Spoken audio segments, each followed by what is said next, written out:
Is there a version of the New Deal that America needs to do today? Is there a new compact we need to have with our citizenry today?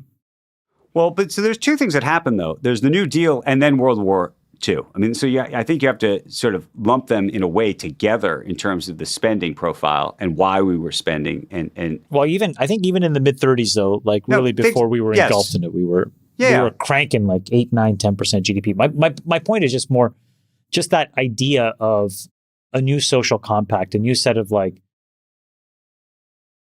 agreements. I don't know. Like, are we at a point? Maybe we do. But what does that look like? And where are we going to get the money to spend it? That's the real question. And how can we? I think Freeberg would say, well, I'm not going to put words in Freeberg's mouth, is that the agreement is actually not about spending more, but actually less, and getting folks to understand that these trade-offs need to happen. So I agree with you, and I agree with David on that. Like, I think we have to cut spending in a big way, but this goes back to the more issue, which is everybody wants more.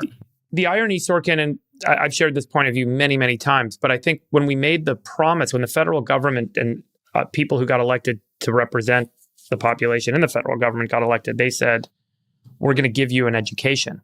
And then we're going to use federal spending to do that. We're going to give you access to a home. We're going to create this federal home loan program. And in all these cases, when there was a promise made on giving you the more, it was all about increasing government spending. We're going to give you access to healthcare. And then Medicare became kind of this ballooning spending line. Because in every case, because it's not actually a free market, the government doing the spending gets taken advantage of, and all the costs underlying that spending line get inflated. Because there's no natural market force of buy and sell. There's only a market force of buy. And that's why education costs have ballooned. That's why housing has ballooned. That's why medical expenses, pharmaceutical drugs have all ballooned. Because as soon as the government provides that as a service, it completely distorts the market and you can never get out of that free fall.